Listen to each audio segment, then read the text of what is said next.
함께 상고할 하나님의 말씀은 마태복음 5장 38절에서 42절 말씀. 마태복음 5장 38절에서 42절 말씀. 본문 모니터에 나와 있습니다. 함께 같이 읽으시면 되겠습니다. 성경책 가지고 오신 분들은 찾아서 읽으시면 더 좋습니다. 우리 교독하지 않고 같이 읽겠습니다. 다 같이 38절부터 42절까지 다 같이 읽겠습니다.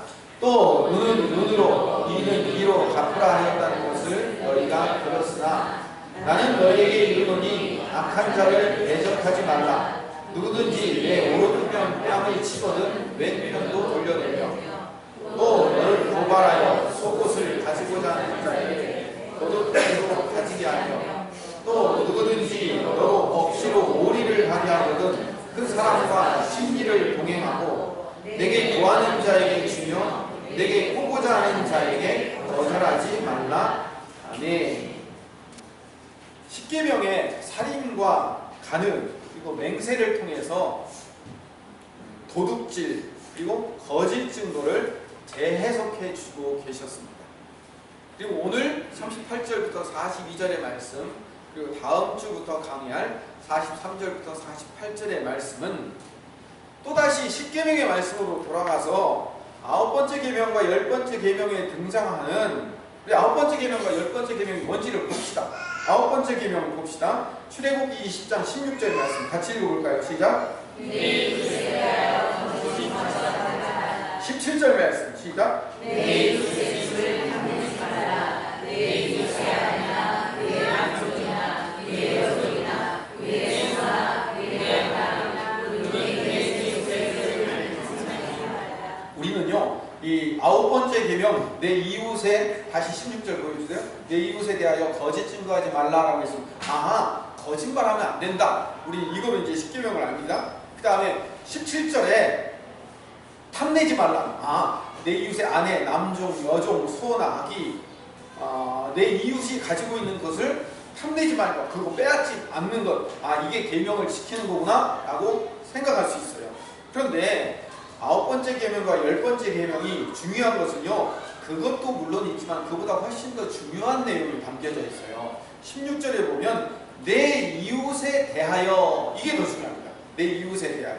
그 다음에 17절로 넘어가면 내 이웃의 집을 내 이웃의 아내나 마지막에 내 이웃의 소유를 그래서 16절과 17절의 말씀은 내 이웃에 대해서 어떤 태도를 가지며 내 이웃이 누구이며 내 이웃에 대해서 어떤 자세를 가지고 성도가 살아야 되는가에 대해서 강조점을 준 이야기가 십계명의 이야기예요. 이따도 말씀드리겠지만 이웃에게 거짓말 안 하고 이웃의 것을 탐 안 냈으면 난 계명 잘 지켰어요 라고 이야기하는 것은 그것은 옛 계명 다시 말하면 구약 시대에 생각하고 있었던 너희가 이런 얘기를 들었지만 이라고 했던 구약의 이야기였고 예수님이 해석해 주시는 이야기는 거짓말 안 했고 이웃의 것을 탐 안 냈기 때문에 계명 잘 지켰다가 아니라 너 과연 내 이웃에 대해서 무엇으로 생각하니? 네 이웃에 대해서 어떤 태도를 가지고 살아가고 있니?를 점검해봐라 라는 의미로 오늘 본문 말씀을 재해석해 주시는 겁니다. 그러면 38절로 다시 돌아가서 오늘 본문 이 38절 눈은 눈으로 이는 이로 갚으라 하였다는 것을 너희가 들었으나 예전에 구약시대 과거에 이런 얘기를 들었는데 라고 하는 이 38절의 이야기는 어디에 나오냐면 출애굽기 21장 말씀이 나옵니다. 23절부터 25절까지 우리 다 같이 한번 읽어봅시다. 시작.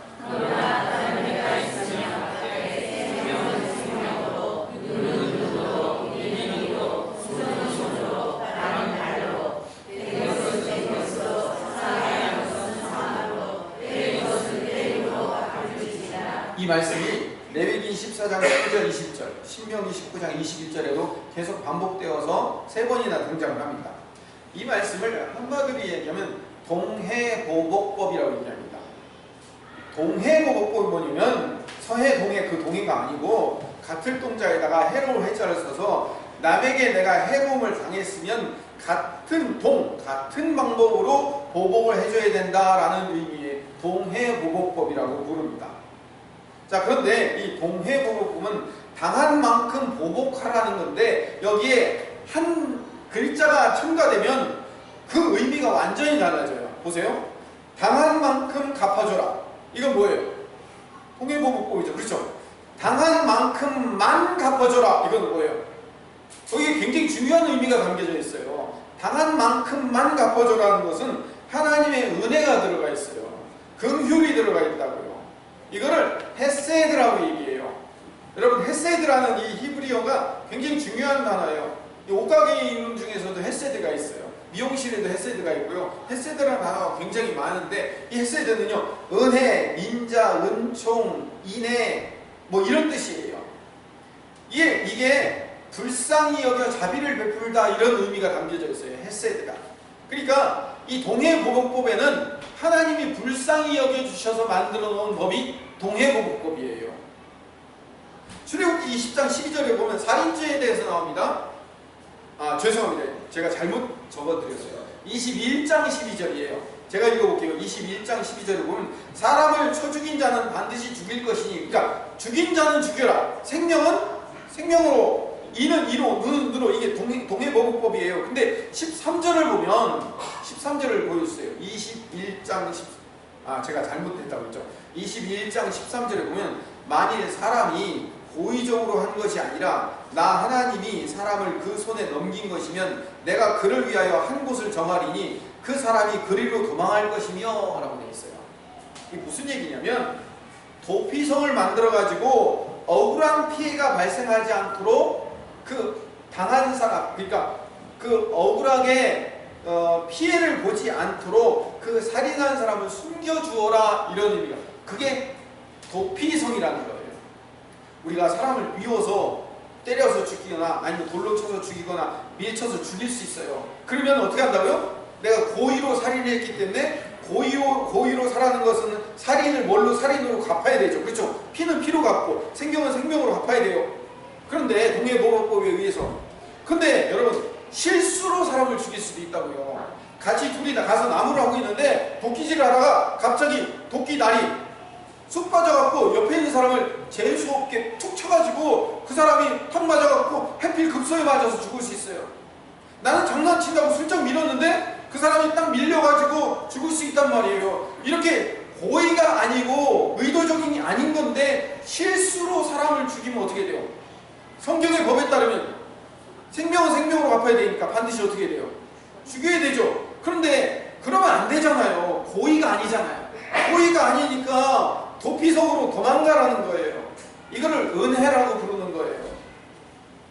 자, 이 동해보복법을 왜 하나님이 주셨고 이것이 왜 은혜인지를 한번 찾아봐야 돼요.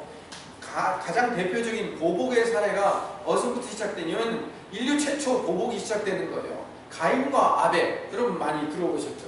인류의 첫 살인의 원인은 동생에 대한 미움, 시기, 질투 때문에 아벨만 인정해주고 가인은 인정해주지 않는다는 분노 때문에 형이 동생을 때려 죽이는 거예요. 그거로부터 우리의 인류의 인생이 출발했다고요.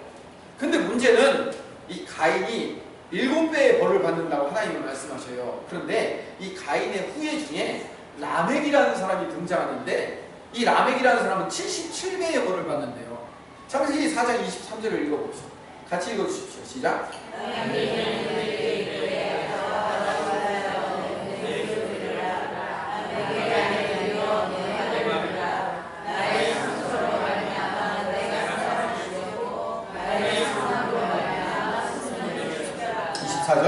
가인을 위하여는 벌이 7배의 것인데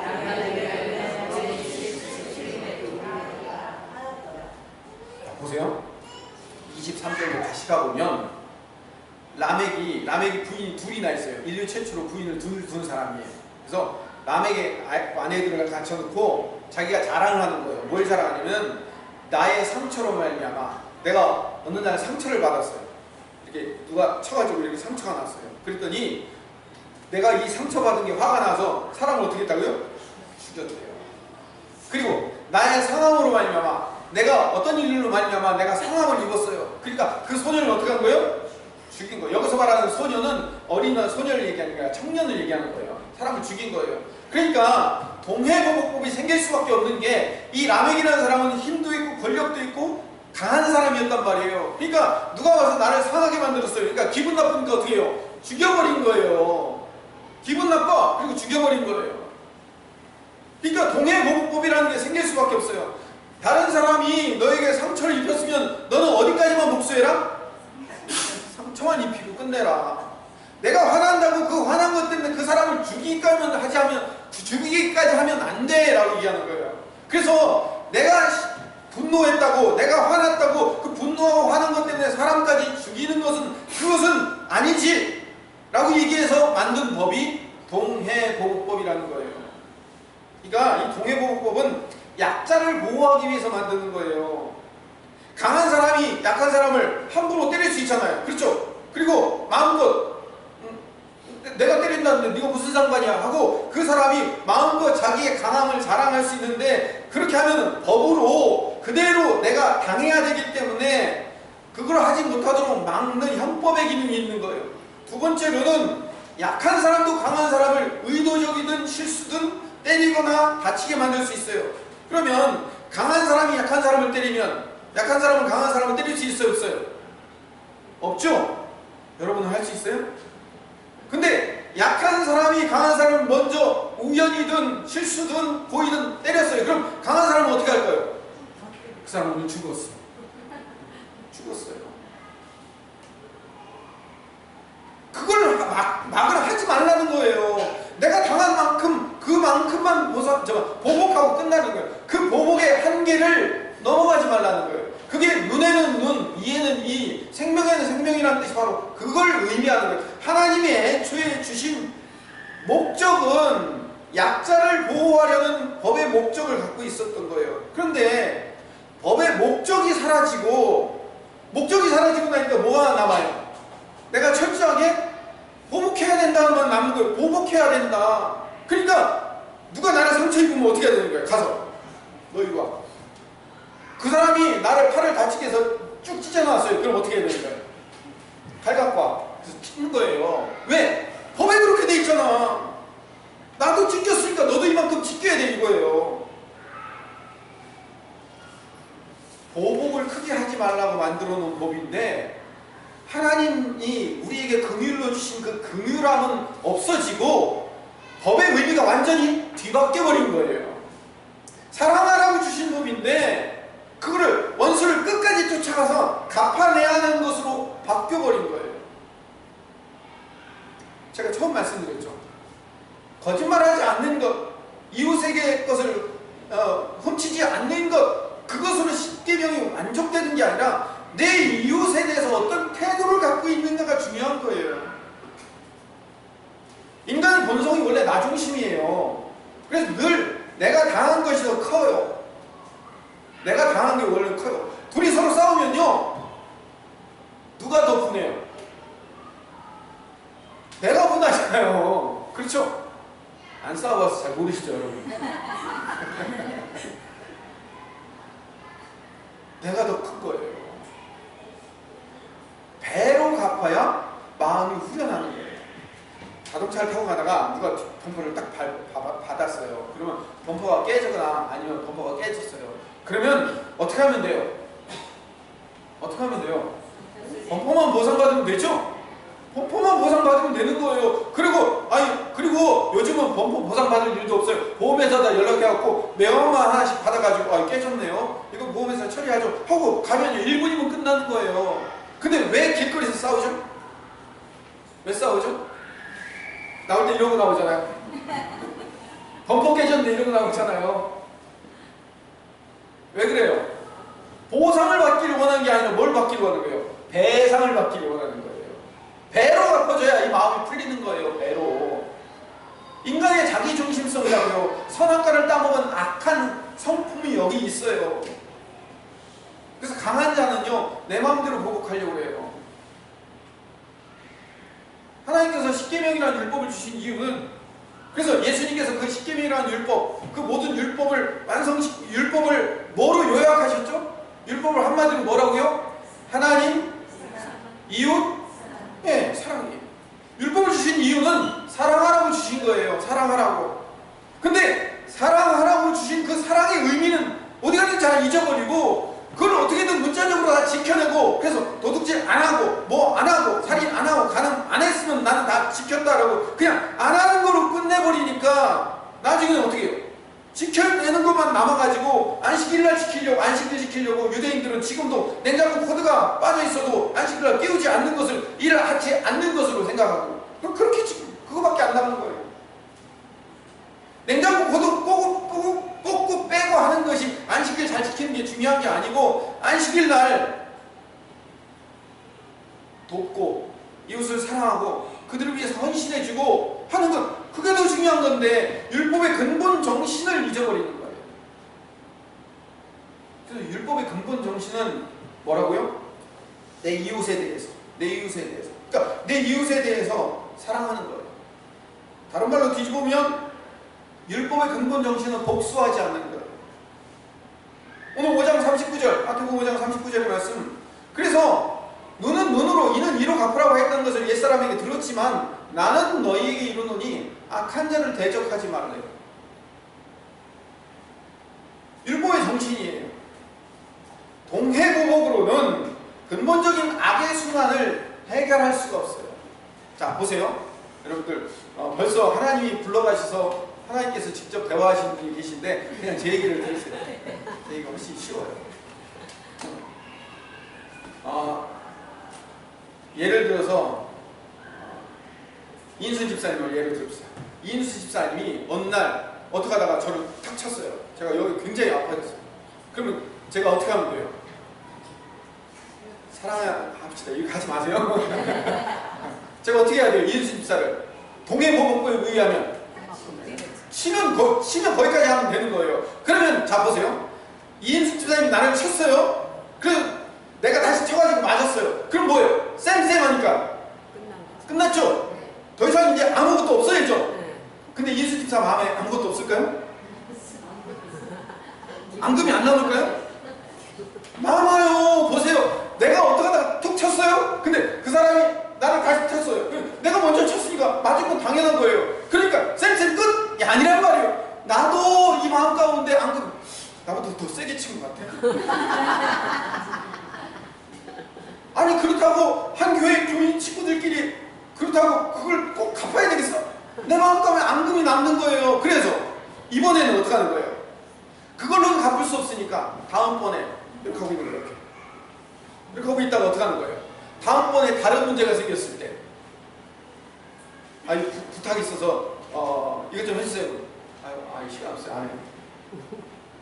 보복을 하는 거예요. 다른 방법이라도 보복을 하고 마는 거예요. 이게 인간의 본성이라고요. 그 악의 본성은 계속 보복하고 또 보복하고 또 보복하고 그 악순환을 버릴 수가 없어요. 이 인간의 악순환 때문에 먹고 사는 사람들이 있어요. 누굴까요? 무협지 쓰는 사람들 아세요? 무협지를 안 읽어봐서 잘 모르죠.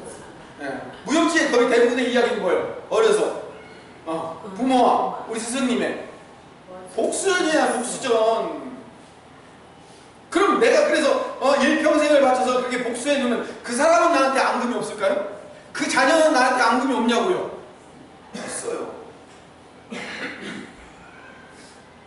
그래서 눈은 눈으로 이로 갚아서는요 결국 언젠가 그 앙금을 털어낼 수 없기 때문에 언젠가 내가 힘이 생기면 반드시 보복하겠다고 벼르는 마음을 버릴 수가 없어요. 여러분이 보복하지 않는 이유는 뭔지 아세요? 아직 힘이 없기 때문에 그럴 기회가 만들어지지 않았기 때문일 뿐이지 여러분 마음에 보복이 사라진 건 아니라고요. 죄성이 가진 인간의 죄성을 버릴 수가 없어요. 그럼 그 보복을 어떻게 막을까요? 그 보복의 악순환을 어떻게 막으면 될까요? 39절의 말씀의 정답이에요. 예수님께서 내 이웃에 대해서 할 자세를 말씀하시는데 나는 너희에게 이르노니 악한 자를 대적하지 말아요. 악한 자를 대적하지 말아요. 여러분 그리고 악한 자를 대적하지 말라는 말 앞에 번호가 쓰여져 있어요. 그렇죠? 성경책 찾으신 분들은 그 밑으로 내려가 보세요. 뭐라고 되어 있습니까? 악을 대적하지 말라고 그랬죠. 그러니까 악한 자도 대적하지 말아야 되지만 악을 대적하지 말아야 돼요. 그래서 보복하고 있는 그 보복하는 그 악한 자가 아니라 그 안에 있는 뭐가 나를 보복하려고 하는 거예요? 악이 보복하려고 하는 거예요. 사람의 문제가 아니에요. 그 사람 마음의 안에 있는 악이 또 나를 보복하려고 하는 거예요. 그 악에 대해서 대적하지 말라는 거예요. 그리고 그 악에 저항하는 방법, 악에 대적하는 방법이 39절 후반절부터 42절까지 나옵니다. 39절 후반절에 누구든지 내 오른편 뺨을 치거든 왼편도 돌려대고, 그러니까 왼편까지 돌려대므로 악에 저항하는 거예요. 보복하는 사람의 마음이 충족이 되어 채워줘. 더 이상 그 보복의 순환이 계속되지 않도록 내가 보복의 악순환을 나로부터 끊어버리는 거예요. 그게 이웃에 대한 태도예요. 그래서 이웃에 대해서 거짓 증거하지 말고, 거짓말 안 하고 이웃의 것을 탐내지 않는다고 율법을 다 지킨 게 아니고, 예수님이 말씀하신 의미는 내 이웃에 대한 자세, 다시 말하면 내 이웃이 악을 행할 때 내가 그것을 당연히 보복할 권리를 갖고 있음에도 불구하고 그 보복의 사슬을 나로부터 끊어내는 것이 이웃에 대한 계명의 완성이 된다라고 얘기하는 거예요. 그래서 사랑이 율법의 완성이라고 사도 바울도 사도 요한도 말하고 있는 거예요. 우리 인간이 얼마나 보복하고 싶은 마음이 투철하냐면 시편 109편 5절 말씀을 봅시다. 다윗이 쓴 시예요. 교독을 합시다. 제가 먼저 읽겠습니다. 그들이 악으로 나의 선을 갚으며 미워함으로 나의 사랑을 갚았사오니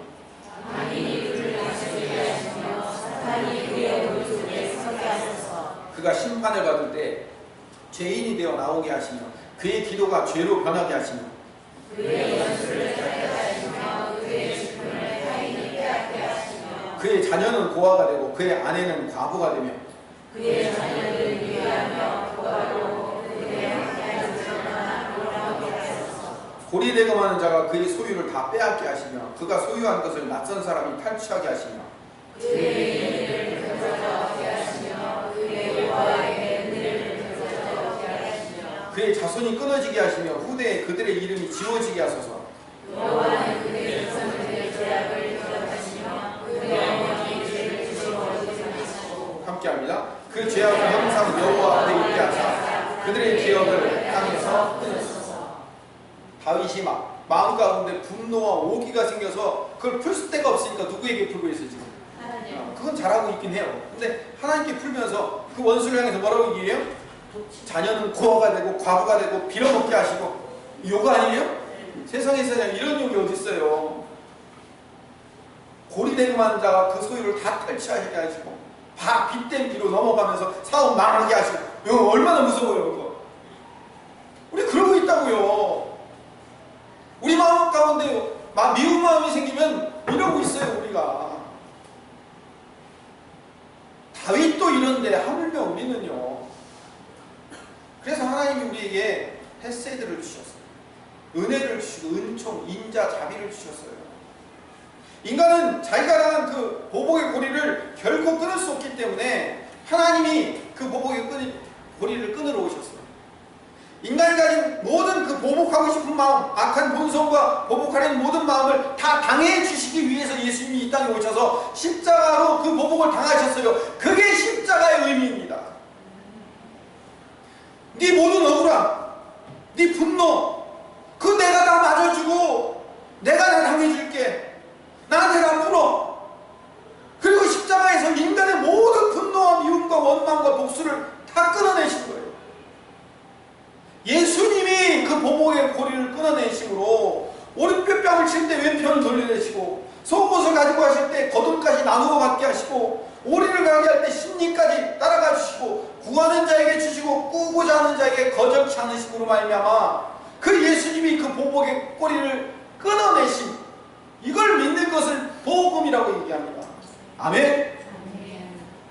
이걸 믿는 사람이 천국 백성이고 이거 믿는 사람이 하나님 나라 가는 사람이에요.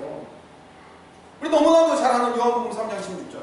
하나님이 세상을 이처럼 사랑하사 독생자를 주셨으니 이는 그를 믿는 자마다 멸망치 않고 영생을 얻게 하리라. 그를 믿는 자, 그게 어떠하시고 그분이 우리의 모든 보복의 고리를 끊으러 오셨다는 것을 믿는 사람. 17절 여러분 읽어주십시오. 17절 시작. 하나님의 아들을 세상에 보내신 것은 세상을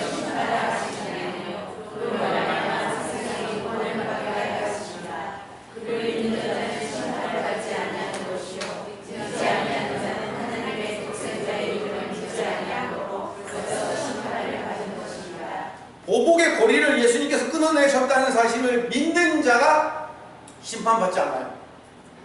그런데 그 믿지 않는 자, 보복을 내가 반드시 하고야 만다고 생각하는 자는 마음이 이미 심판받았어요. 다시 말하면 예수님께서 하나님의 헤세드, 긍휼을 주셨다는 사실을 깨닫고 내 이웃에 대해서 더 이상 보복하지 않는 자가 하나님 나라의 사람입니다. 그렇지 않은 사람은 심판받았대요. 마음의 심판을 이미 받고 있는 거예요. 드글드글 끓으면서. 여러분, 예수님께서 왜 공생의 기간 동안에 율법을 가장 잘 지키고 있는 바리새인들과 서기관들을 끄집어다가 독사의 자식들이니 뭐 화 있을진저 하면서 왜 바리새인들과 서기관들을 끌어다가 그들에게 다 퍼붓고 계셨을까요? 예수님이. 여러분, 우리가 하나님 오해하는 거가 있는데 바리새인들과 서기관들이 나쁜 사람들이 아니에요. 결코 나쁜 사람들이 아니에요. 예수님도 뭐라고 말씀하셨냐면 너희가 바리새인과 서기관의 의처럼 되지 않으면 결단코 천국에 갈 수 없다고 예수님이 직접 말씀하셨어요. 여러분, 우리는 그 수준 돼야 돼요. 우리는 바리새인과 서기관들 수준 못 돼요. 그런데 왜 하필 그 잘 지키고 있다는 바리새인과 서기관들을 끌어다가 그들을 대놓고 예로 사용하셨을까요? 이들은 하나님을 가장 잘 섬긴 자들이고 하나님의 율법을 가장 잘 지킨 자들이에요. 그래서 그들을 데려온 거예요. 그렇게 가장 잘 지키고 있다는 사람들의 삶에 이방인들을 미워하고 세리를 원망하고 병자와 창녀들을 무시하고 로마인들에게 반드시 복수하고 보복하려는 마음이 있고 예수님을 시기하고 질투하는 그 마음이 있다는 사실을 드러내고 폭로시키는 거잖아요. 야, 니네 하나님 그렇게 잘 믿고 율법 그렇게 철저하게 잘 지킨다는 니네들의 삶에 뭐냐? 결국 늘 미워하고 시기하고 질투하고 무시하고 원망하고 네 삶을 보면 율법 지키는 거 아니잖아 라고 말씀하시는 거예요. 그래서 우리는요, 이 산상수훈의 말씀을 읽으면서 우리가 이 산상수훈의 말씀을 철저히 잘 지켜 끝까지 이루어내겠습니다 라는 마음이 있기 이전에 우리는 선악과를 따먹고 하나님의 말씀을 지킬 수 없는 능력과 힘이 없는 존재라는 사실을 고백해야 돼요. 그게 토해져 나와야 돼요. 원수를 원수로 갚지 말고 은혜로 갚아야 되는데 이게 죄인들의 사회에서는 불가능하다니까요. 오죽하면 사도 바울이 뭐라고 얘기했다고요? 나는 죄인 중에 괴수, 프로토스가 무슨 뜻이라고 했죠? 우두머리라고 했죠. 죄인들 중에 우두머리가 누구예요? 사탄이죠. 내가 사탄이요 라고 얘기하잖아요. 내가 용납하고 용서하지 못하는 내가 사탄이요. 내가 원수를 원수로 갚지 않아야 되는데 은혜로 갚아야 되는데 내가 그렇게 못하는 사탄이요. 그렇게 내가 고백하잖아요. 순교하기 직전에. 여러분, 내 이웃도 하나님의 사람이에요. 나도 하나님의 사람이에요. 그러면 내가 보복해야 돼요? 하나님이 보복해야 돼요? 하나님이 보복하셔야죠. 잘못이 있으면. 내가 보복하면 나도 죽을 수밖에 없는 죄인임을 드러내는 거예요. 성도는 하나님께 보복을 맡겨야 돼요. 아까 다윗이 잘했어요. 어떻게 했어요? 그 분노하고 화난 마음을 누구에게 다 일렀어요? 예, 여러분이 할 일은 하나님께 일르는 거예요. 하나님, 김성민 목사만 보면 짜증나요. 일러야 돼요. 왜 이렇게 설교를 저렇게 길게 하세요? 일르셔야 돼요. 여러분이 잘 일러야 제 설교가 짧아진다고요. 성도는 하나님께 맡겨야 돼요. 그래서 결국은 믿음과 신뢰의 이야기예요. 믿음, 신뢰. 나 자신을 믿고 있는가? 나 자신의 보복을 믿고 있는가? 하나님의 보복을 믿고 있는가? 이 싸움이에요. 우리의 이웃에 대한 판단을 하나님께 맡겨야 돼요. 우리는 판단을 받아야 될 사람이지 판단할 사람들이 아니라고요. 하나님을 의식하지 않으니까 죄인인 내가 법의 집행관이 돼서 나는 1만 달란트 빚진 자, 빚을 탕감받은 사람인데 내 앞에 있는 100데나리온 안 갚았다고 내가 집행자가 되잖아요. 저 사람은 오게 가둬라. 하나님이 나보고 그러는 너는 이스라엘을 하나님께서 제사장 나라로 삼아주셨어요. 이스라엘은 자기들의 힘으로 남을 공격하는 존재들이 아니라 하나님의 은혜로 살아 그 은혜를 베푸는 자, 그 은혜를 나눠주는 사람이었어야 돼요. 그걸 못했어요. 신약 백성인 우리 성도들에게도 마찬가지예요. 베드로전서 2장 9절에 우리를 뭐라고 말씀하셔요? 왕같은 제사장이며 선지자라고 말씀하셔요. 우리 모두 예수 그리스도를 통해서 용서받은 자예요. 그래서 용서받은 자들이 모인 곳이 교회예요. 교회는 은혜가 나와야 돼요? 법이 나와야 돼요? 여러분 입으로 바로 대답했어요. 교회는 은혜가 나와야 돼요? 법이 나와야 돼요? 법이 나와야 돼요? 은혜가 나와야 돼요. 고린도후서 5장 18절에서 20절에 하나님께서 화목의 말씀을 주셨다고. 화목의 말씀. 화목의 직책을 주셨다고. 예수님이 그 화목의 직책을 가지셨어요. 우리 빨리 읽어봅시다. 할 얘기가 많으니까. 요한일서 2장 2절 시작.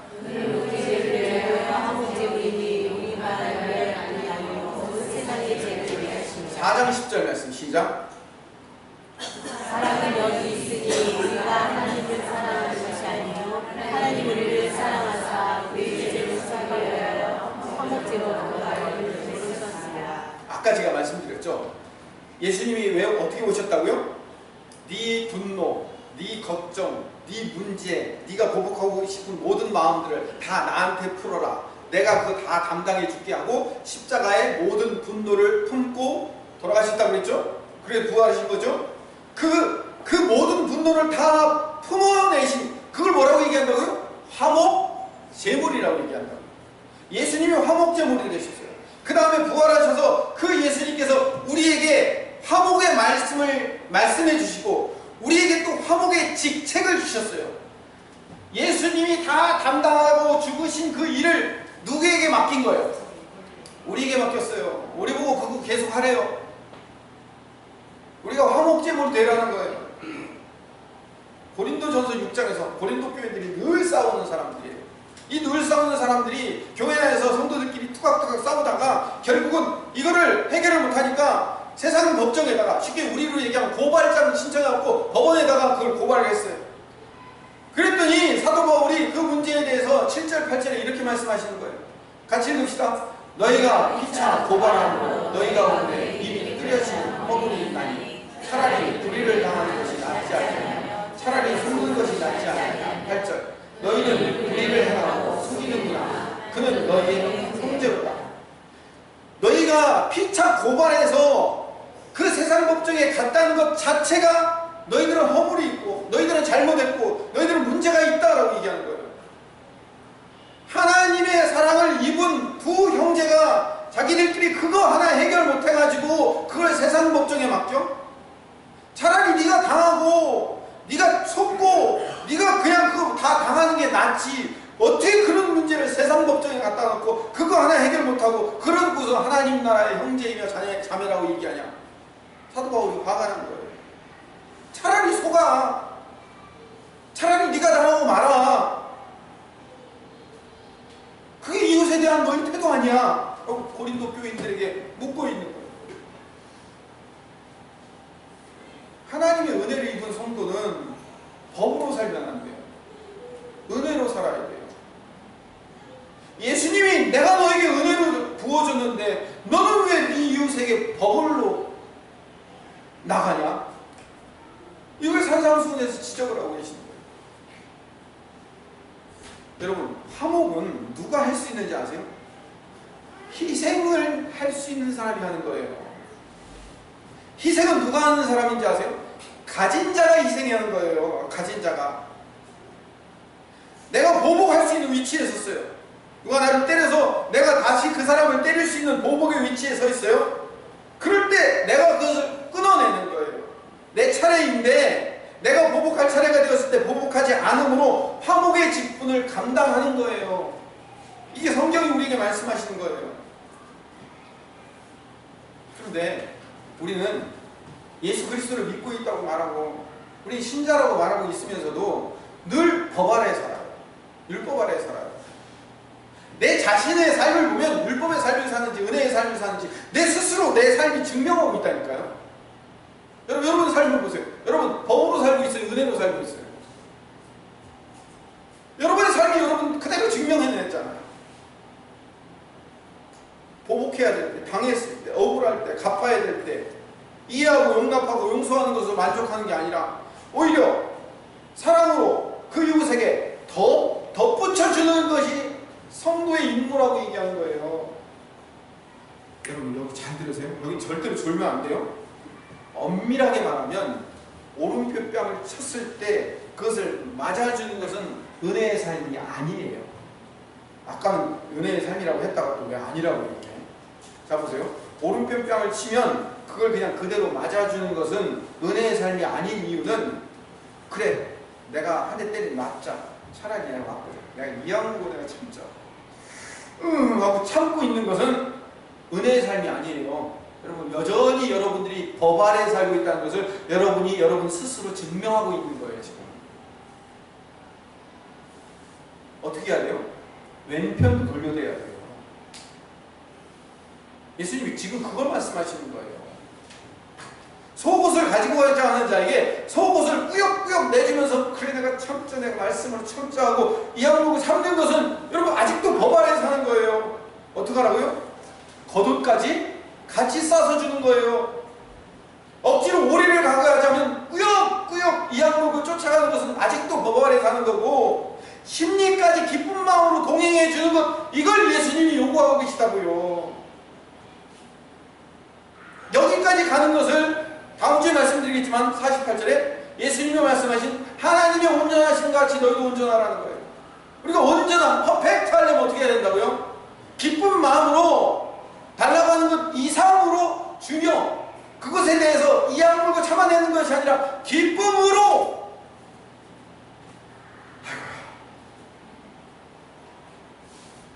전화는 저도 힘드네요. 그게 어떻게 가능한 거예요? 우리 법 아래 있을 때는요, 우리 이웃이 원수가 돼요. 어디 원수라고 해가지고 어디 먼 데서 원수들이 나타나는 게 아니라 내 이웃이 법 아래, 내가 법 아래 살고 있을 때는 내 이웃이 늘 원수가 될 수 있어요. 그래서 우리는 뭐라고 해요? 끊어낼 수 없지만 함께 살아야 될 사람들을 뭐라고 불러요? 이 왼수들아 이렇게 부르잖아요. 아무리 이웃이라도 아무리 가족이라도 아무리 형제라도 법 아래 있으면서 보복하고 달려들려고 하면 너 이만큼 했지 나도 이만큼 해줄 거야 라고 얘기하면 그게 원수예요. 근데 은혜 아래 있을 때는요 원수조차도 이웃으로 바뀌는 거예요. 그 원수를 사랑하게 되어 가는 과정이 신자의 삶이며 성도의 삶이며 교회예요. 네 이웃이 법 아래에서 원수였지만 은혜 아래에서 형제가 될 수 있는 거예요. 원수가 줄이거든 먹이고 마시게 하라. 이방 사람들한테 얘기하는 게 아니라 우리 왼수들에게 하는 거예요. 우리 왼수들. 하나님은요 우리 가족 중에 하필 우리 이웃 중에 하필 우리 한 교회 한 직장 안에 왼수 같은 것들을 만들어 주어서 그걸 일부러 내 이웃으로 제공하시고 그 원수 같은 내 이웃을 형제로 만들어가는 과정을 네 삶 가운데 겪어나가라라고 우리에게 말씀해 주십니다. 아이고야. 근데 그렇게 못하는 나를 발견하면서 내가 죄인임을 고백하게 해야 돼. 죄인임을 고백할 수밖에 없는 거야. 진짜 죄인은 주님 저는 불가능합니다. 저는 그렇게는 못합니다 라고 대답할 수밖에 없어요. 그래서 오늘 말씀에 결론을 내리겠습니다. 도우시는 분을 찾을 수밖에 없어요. 성령님의 도우심이 필요합니다. 성령이 가능하게 하십니다. 성령은 하나님의 사랑의 그 자체, 하나님의 사랑 덩어리예요. 그게 우리 안에 들어와야 돼요. 그래야 우리 안에서 사랑이 시작될 거예요. 오른편뺨을 치는데도 여기 치세요. 속옷을 달라고 하면 이것도 가져, 이것도 이거. 누가 너 저 짐 들고 저기까지 가 그러면 어디까지 더 해줄게. 이런 사람을 뭐라고 얘기하냐면요? 미친놈이라고 해요. 미친놈이에요. 여러분 한번 때려 누가 와서 탁 때렸는데 미친놈 아니에요? 미쳐야 하는 거예요. 미치지 않으면 불가능한 거예요. 뭐에 미쳐야 될까요? 성령에 미쳐야 돼요. 너희 안에 착한 일을 행하시는 이가 반드시 예수의 것을 너희 안에서 토해내게 만드실 거라고 말씀하셨어요. 그 말씀을 믿고, 그래, 성령이 내게 오시면 성령이 나를 그렇게 만들어 주실 거야 라는 것을 믿고 한 걸음씩 가는 거예요. 안 될 것 같은데 된다는 거예요. 성령이 그렇게 만들어 주실 거래요. 너희 안에 착한 일을 행하시는 이가, 시작하신 이가 반드시 이루어낼 거라고 하나님이 약속하셨으니까 그 약속의 말씀을 믿고 가는 거예요. 예수가 내 안에 없으니까 내가 나오는 거예요. 내 안에 예수가 있으면 누가 나와요? 예수가 나오죠. 내 안에 성령이 있으면 누가 나와요? 성령이 나오죠. 근데 내 안에 법이 있고 내 안에 내가 있으면 누가 나와요? 내가 나오는 거죠. 그러니까 여러분의 삶이 여러분을 그냥 증명하고 있다니까요. 그 누구만 알아요? 나만 알아요. 내가 알아요. 나만 알아요. 아, 내가 이런 존재였구나. 나 알아요. 우리가 해야 될 일은요, 예수 믿는 거예요. 너무나 단순한 결론으로 돌아와요. 예수 믿어야 돼요. 예수를 받아야 돼요. 예수를 품어야 돼요. 예수를 믿어야 바보가 될 수 있어요. 예수 믿어야 미련하게 퍼주고 나눠주고 손해보고 헤헤거리고 할 수 있어요. 분명 지금 놀리려고 한 얘기인데 그래요 하면서 헤헤거리면서 웃을 수 있는 거예요. 바보가 되는 거예요.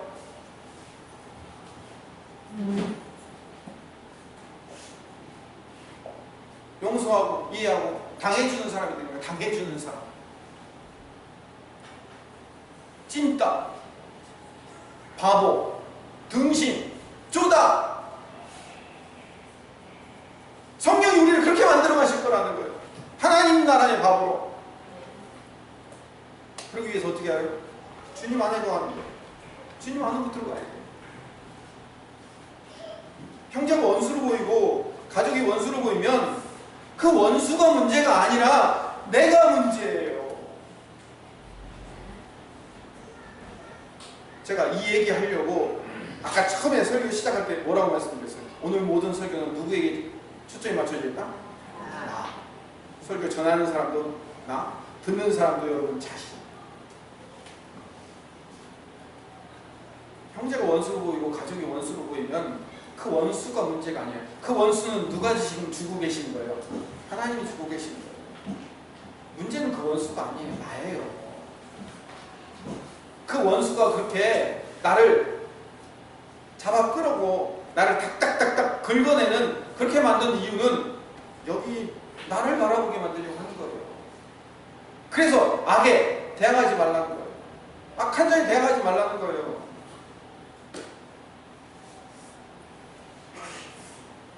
내 안에 예수가 없음을 한탄하십시오. 내 안에 성령으로 내가 충만하지 못함을 안타까워 하셔야 됩니다. 그래서 아까 처음에 다윗 이야기로 다시 돌아가서 내 안에 미움이 생기면 어떻게 하라고요? 하나님 앞에 고자질 하세요.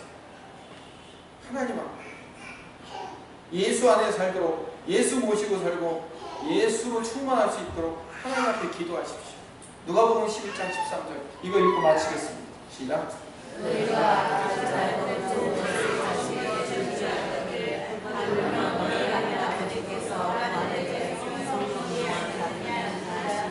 구하는 자에게 뭘 주신다고요? 네, 구하는 자에게 돈 주는 게 아니고, 구하는 자에게 능력 주는 게 아니고, 구하는 자에게 내가 필요한 그 어떤 것을 채워주겠다고 말씀하지 않으시고 성령을 주겠다고 말씀하신 이유는 성령이 나를 해결하고 성령이 내 인생을 변화시키기 때문에 그런 겁니다. 성도가 해야 할 유일한 행동은 그래서 결국은 기도입니다. 기도는 나를 버리는 거예요. 내 자아를 십자가에 못 박는 거예요. 여러분, 내 의지로 내가 십자가에 나를 못 박을 수 없어요. 여러분 한번 생각해 보세요.